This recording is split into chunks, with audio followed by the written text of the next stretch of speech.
അപ്പോസ്തലനായ പൗലോസ് തിമോഥെയോസിന് എഴുതിയ ഒന്നാം ലേഖനം, അധ്യായം 1. നമ്മുടെ രക്ഷിതാവായ ദൈവത്തിൻ്റെയും നമ്മുടെ പ്രത്യാശയായ ക്രിസ്തുയേശുവിൻ്റെയും കൽപ്പനപ്രകാരം ക്രിസ്തുയേശുവിൻ്റെ അപ്പോസ്തലനായ പൗലോസ് വിശ്വാസത്തിൽ നിജപുത്രനായ തിമോഥെയോസിന് എഴുതുന്നത്. പിതാവായ ദൈവത്തിങ്കൽ നിന്നും നമ്മുടെ കർത്താവായ ക്രിസ്തുയേശുവിങ്കൽ നിന്നും നിനക്ക് കൃപയും കനിവും സമാധാനവും ഉണ്ടാകട്ടെ.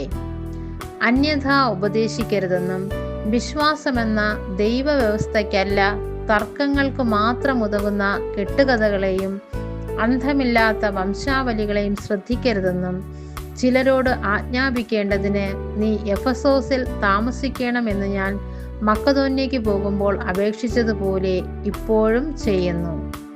ആജ്ഞയുടെ ഉദ്ദേശമോ ശുദ്ധഹൃദയം, നല്ല മനസാക്ഷി, നിർവ്യാജ വിശ്വാസം എന്നിവയാൽ ഉളവാകുന്ന സ്നേഹം തന്നെ. ചിലർ ഇവ വിട്ടുമാറി വൃഥാവാദത്തിലേക്ക് തിരിഞ്ഞ് ധർമ്മോപദേഷ്ടാക്കന്മാരായിരിക്കാൻ ഇച്ഛിക്കുന്നു. തങ്ങൾ പറയുന്നത് ഇന്നത് എന്നും സ്ഥാപിക്കുന്നത് ഇന്നത് എന്നും ഗ്രഹിക്കുന്നില്ല താനും.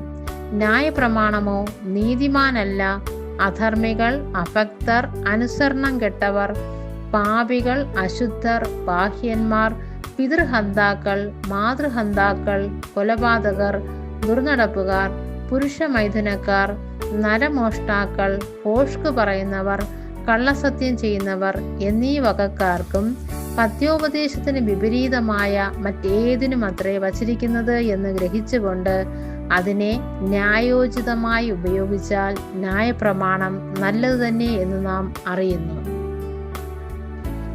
ഈ പരിജ്ഞാനം എങ്കൽ ഫലമേൽപ്പിച്ചിരിക്കുന്നതായി ധന്യനായ ദൈവത്തിൻ്റെ മഹത്വമുള്ള സുവിശേഷത്തിന് അനുസാരമായതു തന്നെ.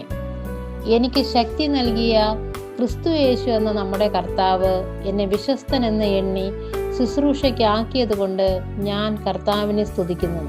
മുമ്പേ ഞാൻ ദൂഷകനും ഉപദ്രവിയും നിഷ്ഠൂരനുമായിരുന്നു.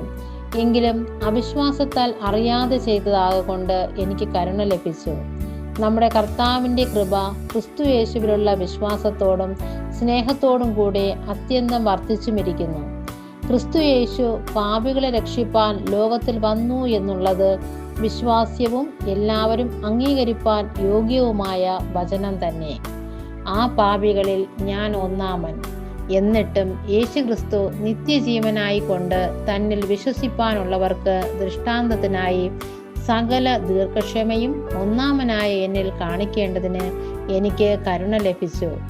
നിത്യരാജാവായി അക്ഷയനും അദൃശ്യനുമായ ഏകദൈവത്തിന് എന്നേക്കും ബഹുമാനവും മഹത്വവും. ആമേൻ. മകനെ തിമോഥെയോസേ, നിന്നെക്കുറിച്ച് മുമ്പുണ്ടായ പ്രവചനങ്ങൾക്ക് ഒത്തവണ്ണം ഞാൻ ഈ ആജ്ഞ നിനക്ക് ഏൽപ്പിക്കുന്നു. നീ വിശ്വാസവും നല്ല മനസാക്ഷിയും ഉള്ളവനായി അവയെ അനുസരിച്ച് നല്ല യുദ്ധസേവ ചെയ്യുക. ചിലർ നല്ല മനസാക്ഷി തള്ളിക്കളഞ്ഞിട്ട് അവരുടെ വിശ്വാസ കപ്പൽ തകർന്നുപോയി. ഹുമനയോസും അലക്സന്തരും ഈ കൂട്ടത്തിലുള്ളവർ ആകുന്നു. അവർ ദൂഷണം പറയാതിരിപ്പാൻ പഠിക്കേണ്ടതിന് ഞാൻ അവരെ സാത്താനെ ഏൽപ്പിച്ചിരിക്കുന്നു. അധ്യായം 2. എന്നാൽ സകല മനുഷ്യർക്കും നാം സർവഭക്തിയോടും ഘനത്തോടും കൂടെ സാവധാനതയും സ്വസ്ഥതയുമുള്ള ജീവനം കഴിക്കേണ്ടതിന്, വിശേഷാൽ രാജാക്കന്മാർക്കും സകല അധികാരസ്ഥന്മാർക്കും വേണ്ടി യാചനയും പ്രാർത്ഥനയും പക്ഷവാദവും സ്തോത്രവും ചെയ്യണം എന്ന് ഞാൻ സകലത്തിനു മുമ്പേ പ്രബോധിപ്പിക്കുന്നു. അത് നമ്മുടെ രക്ഷിതാവായ ദൈവത്തിൻ്റെ സന്നിധിയിൽ നല്ലതും പ്രസാദകരവുമാകുന്നു. അവിടുന്ന് സകല മനുഷ്യരും രക്ഷ പ്രാപിപ്പാനും സത്യത്തിൻ്റെ പരിജ്ഞാനത്തിൽ എത്തുവാനും ഇച്ഛിക്കുന്നു. ദൈവം ഒരുവനല്ലോ, ദൈവത്തിനും മനുഷ്യർക്കും മധ്യസ്ഥനും ഒരുവൻ. എല്ലാവർക്കും വേണ്ടി മറുവിലയായി തന്നെത്താൻ കൊടുത്ത മനുഷ്യനായ ക്രിസ്തുയേശു തന്നെ. തക്ക സമയത്ത് അറിയിക്കേണ്ട ഈ സാക്ഷ്യത്തിനായി ഞാൻ പ്രസംഗിയും അപ്പോസ്തലനുമായി. ഭോഷ്കല്ല, പരമാർത്ഥം തന്നെ പറയുന്നു. ജാതികളെ വിശ്വാസവും സത്യവും ഉപദേശിപ്പാൻ നിയമിക്കപ്പെട്ടിരിക്കുന്നു. ആകയാൽ പുരുഷന്മാർ എല്ലായിടത്തും കോപവും വാഗ്വാദവും വിട്ടകന്ന് വിശുദ്ധ കൈകളെ ഉയർത്തി പ്രാർത്ഥിക്കണമെന്ന് ഞാൻ ആഗ്രഹിക്കുന്നു. അവണ്ണം സ്ത്രീകളും യോഗ്യമായ വസ്ത്രം ധരിച്ച് ലജ്ജാശീലത്തോടും സുബോധത്തോടും കൂടെ തങ്ങളെ അലങ്കരിക്കണം.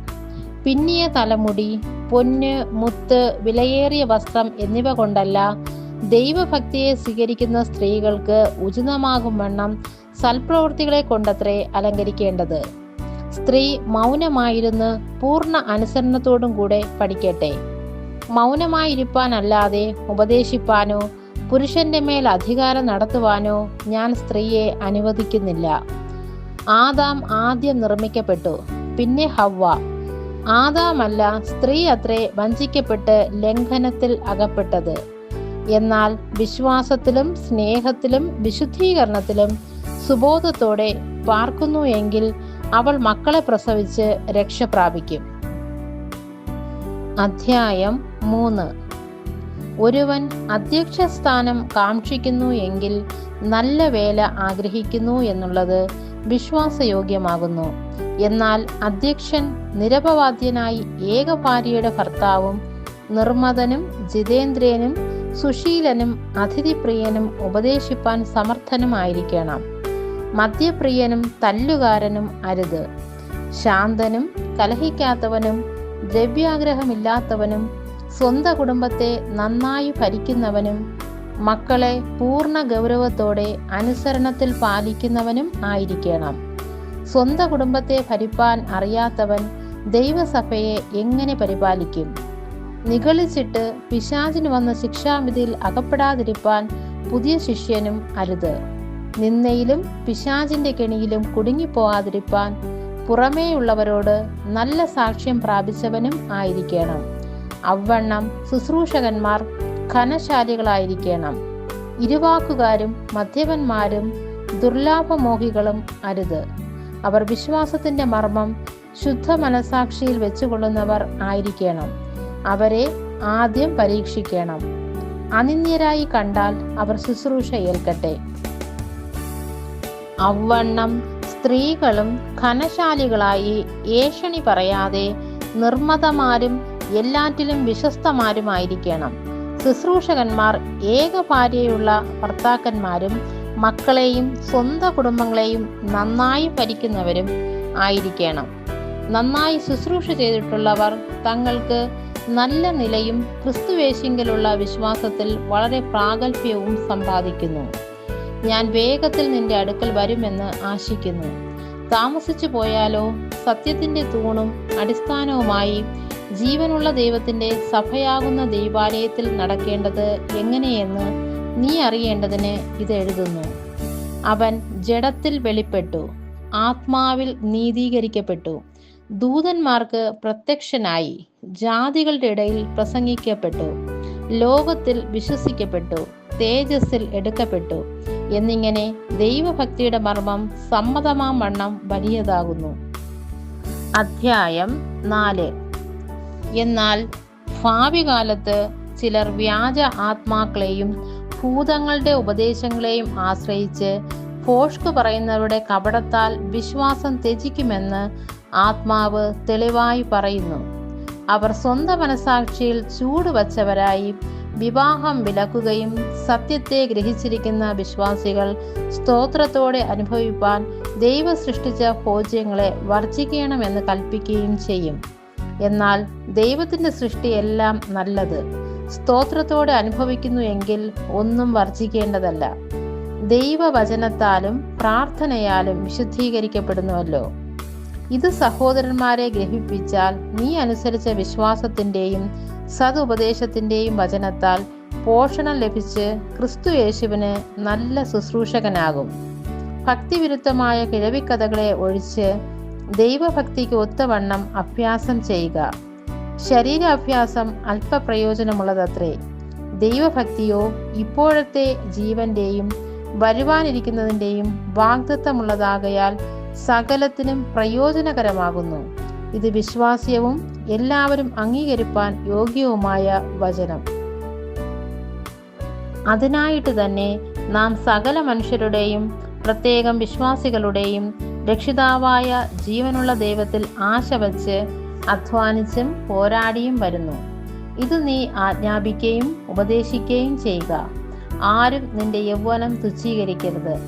വാക്കിലും നടപ്പിലും സ്നേഹത്തിലും വിശ്വാസത്തിലും നിർമ്മലതയിലും വിശ്വാസികൾക്ക് മാതൃകയായിരിക്കുക.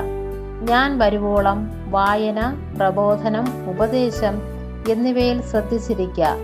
മൂപ്പന്മാരുടെ കൈവയ്പോടുകൂടിയ പ്രവചനത്താൽ നിനക്ക് ലഭിച്ചതായി നിന്നിലുള്ള കൃപാപരം ഉപേക്ഷയായി വിചാരിക്കാതെ നിന്റെ അഭിവൃദ്ധി എല്ലാവർക്കും പ്രസിദ്ധമായി തീരേണ്ടതിന് ഇത് കരുതുക. ഇതിൽ തന്നെ ഇരുന്നു കൊള്ളുക. നിന്നെ തന്നെയും ഉപദേശത്തെയും സൂക്ഷിച്ചു കൊള്ളുക. ഇതിൽ ഉറച്ചു നിൽക്കുക. അങ്ങനെ ചെയ്താൽ നീ നിന്നെയും നിന്റെ പ്രസംഗം കേൾക്കുന്നവരെയും രക്ഷിക്കും.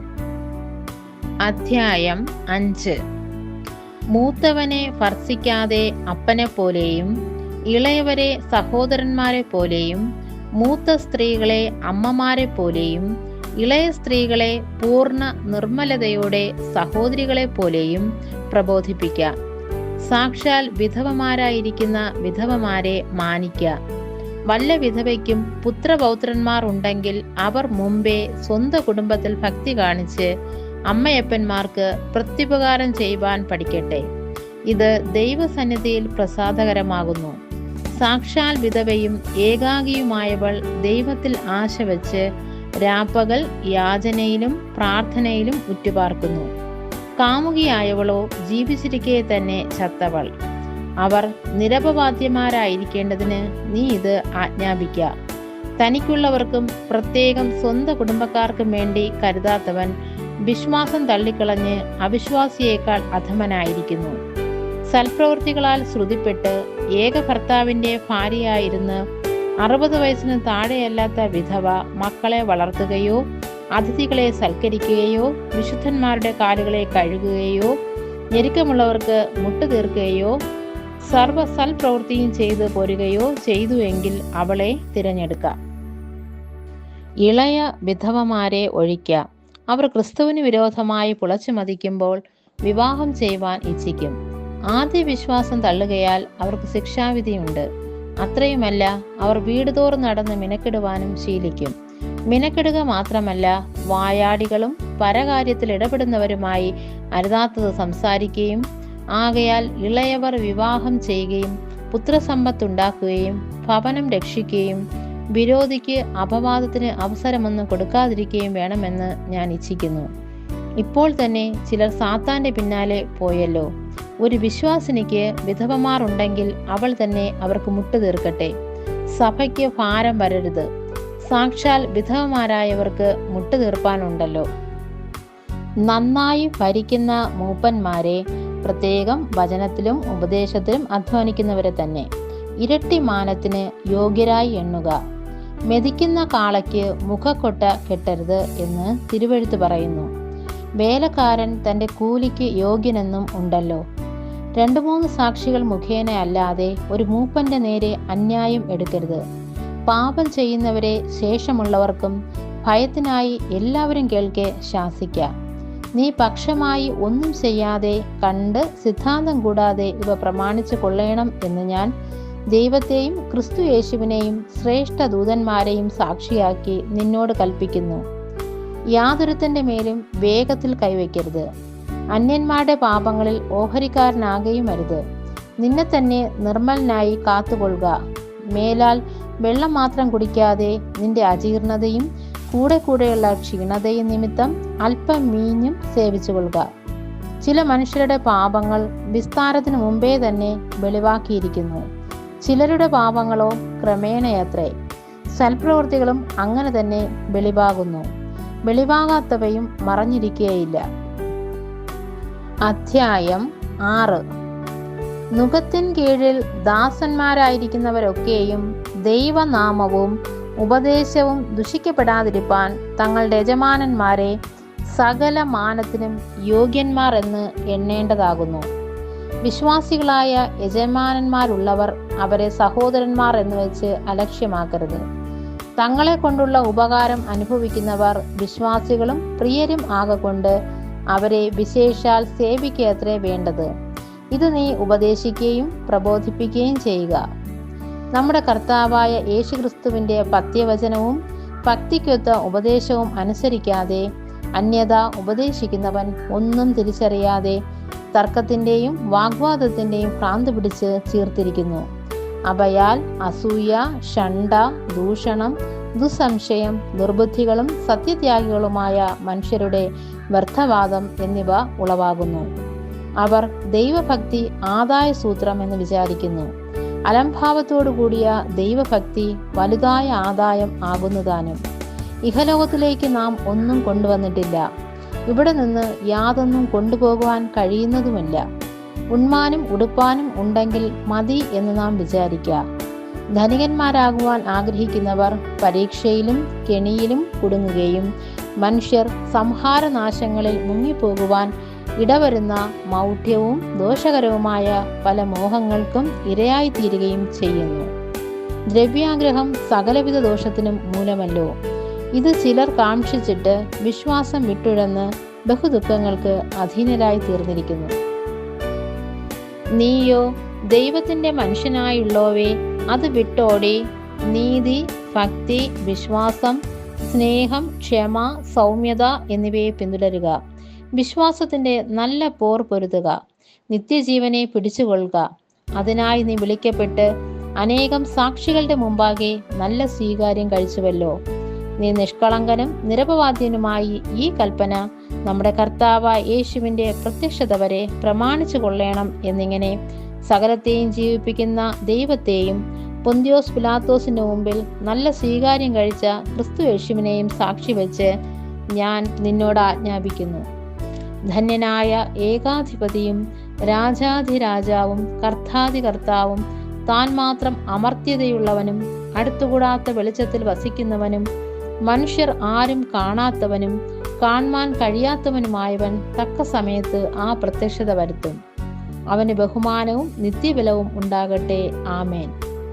ഈ ലോകത്തിലെ ധനവാന്മാരോട് ഉന്നതഭാവം കൂടാതെ ഇരിപ്പാനും നിശ്ചയമില്ലാത്ത ധനത്തിലല്ല, നമുക്ക് സകലവും ധാരാളമായി അനുഭവിപ്പാൻ തരുന്ന ദൈവത്തിൽ ആശ വെപ്പാനും നന്മ ചെയ്യുവാനും സൽപ്രവൃത്തികളിൽ സമ്പന്നരായി ദാനശീലരും ഔദാര്യമുള്ളവരുമായി സാക്ഷാലുള്ള ജീവനെ പിടിച്ചുകൊള്ളേണ്ടതിന് വരുംകാലത്തേക്ക് നല്ലൊരു അടിസ്ഥാനം നിക്ഷേപിച്ചു കൊള്ളുവാനും ആജ്ഞാപിക്കുക. അല്ലയോ തിമോഥെയോസേ, നിന്റെ പക്കൽ ഏൽപ്പിച്ചിരിക്കുന്ന ഉപനിധി കാത്തുകൊണ്ട് ജ്ഞാനം എന്ന് വ്യാജമായി പേർ പറയുന്നതിൻ്റെ ഭക്തിവിരുദ്ധമായ വൃഥാലാഭങ്ങളെയും തർക്കസൂത്രങ്ങളെയും ഒഴിഞ്ഞു നിൽക്കുക. ആ ജ്ഞാനം ചിലർ സ്വീകരിച്ച് വിശ്വാസം വിട്ട് തെറ്റിപ്പോയിരിക്കുന്നു. കൃപ നിങ്ങളോടുകൂടെ ഇരിക്കുമാറാകട്ടെ.